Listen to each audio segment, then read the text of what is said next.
Hey viewers, welcome to another game of the Casual Pro Gamer.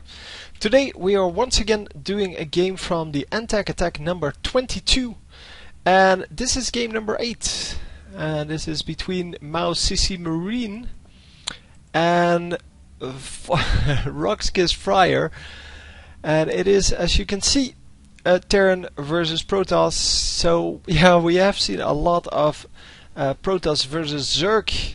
And this is a welcome, variation on that. So it seems that Zerg and Protoss are just very favorite here.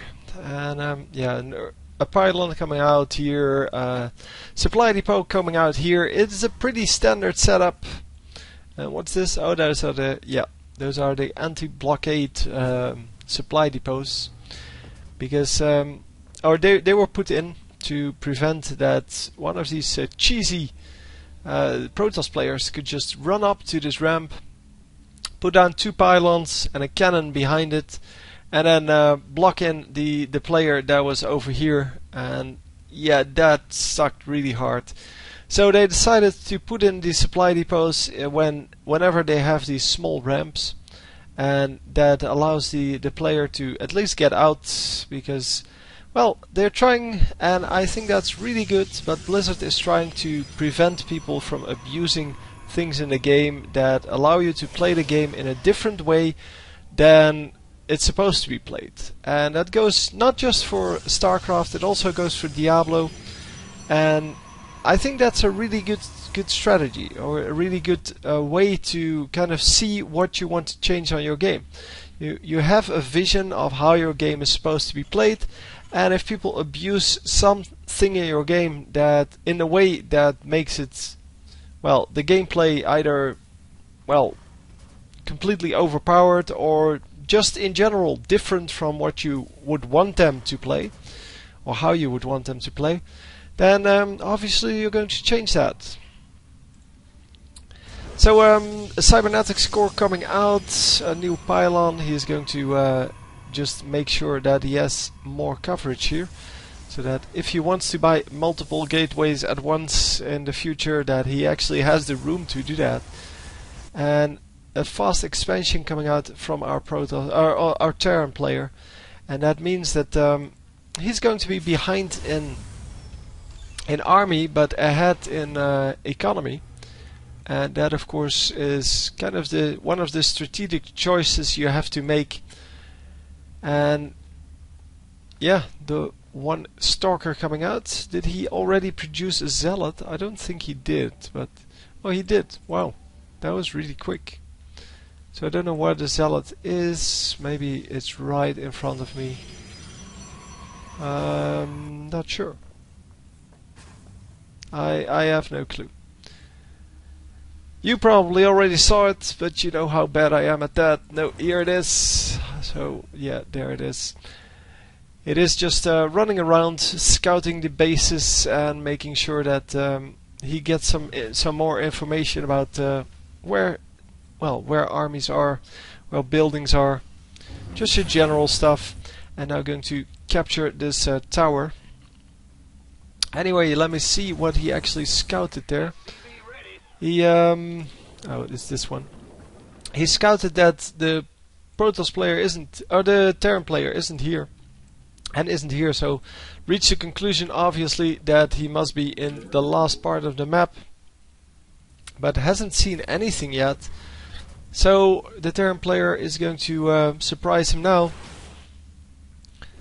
And there comes the Marine Force, but the Marine Force is not going to take out the Stalker straight away. And yeah, at least the Stalker doesn't get any more information. He can pretty much assume that this base has been taken, because otherwise you wouldn't defend over here. You would defend a little bit further back on this ramp. So tech lab coming up, reactor coming up, and this one is going to get a reactor as well, I have to imagine. Maybe even another tech lab, because this is versus Protoss, and the Marauders are very strong versus Protoss.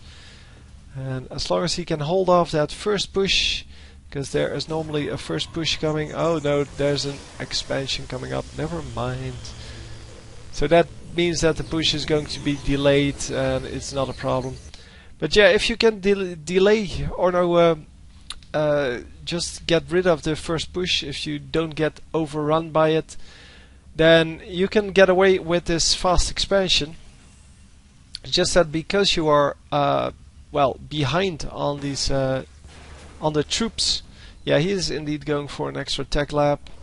And is this tech lab actually researching? Yes, it is.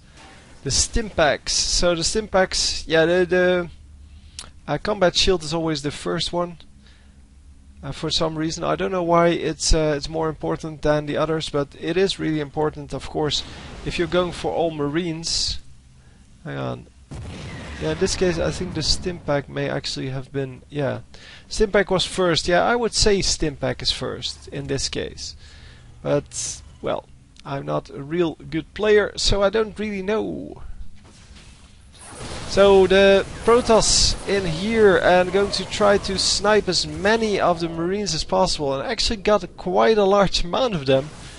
That's 7 Marines that and Marauders that got taken down, and 2 more means that only 5 of them still alive.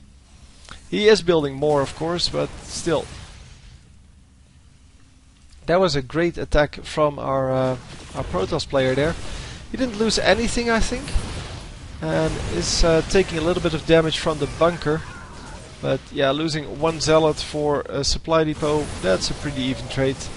It's just that the supply depot could actually potentially put someone in a well, a bit of a rough spot. So another Immortal coming in, and the Immortal is going to be excellent against the Marauders, but not against anything else. And it gets sniped straight away. So yeah, you can see that the observers here, and the observer, of course, it is it's invisible, but that's not the point. The point is you can place it over your enemy's your enemy's army, your enemy's base, and it will be able to stay there for most of the game. You will be able to see everything that he sees for a very small price, because, well, observers are not that expensive. They cost a lot of gold, a lot of gas, sorry, but not a lot of minerals and not a lot of time. So as you can see, 75 gas, 25 minerals, and 30 seconds. So the 30 seconds, that's not too big a problem. It does delay your Immortals, of course, but yeah, well, that's just the way it is. It's a good thing to have. Is this going to burn down? Yes, he does get the kill on that, and might actually get the kill on this thing as well. Oh, exactly out of range there. And yeah, the Terran player must know there is an observer here now somewhere. And this one is going to burn down as well, unless he sends out something right now. Yeah, there it is.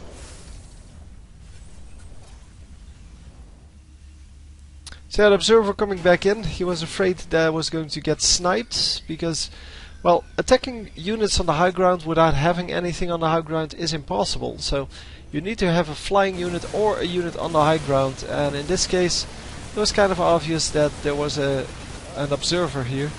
The observer can spot that and can just allow him to attack those units or those buildings on the high ground without being on the high ground himself. So here comes the entire Protoss army, and it's going to wipe the floor with this Terran army. And unfortunately had only 1 shield available, one what's it called? Force field. Because 2 force fields would have trapped the whole army there. Well, half the army, I guess. And that would have made it possible to just snipe a whole lot of units. A new observer coming in. And he does see the observer now, at least. But not going to be able to pick it off, of course. Not when he's being attacked by this much of an army. It's probably still the same observer though. I said a new observer, but it's probably still the same one.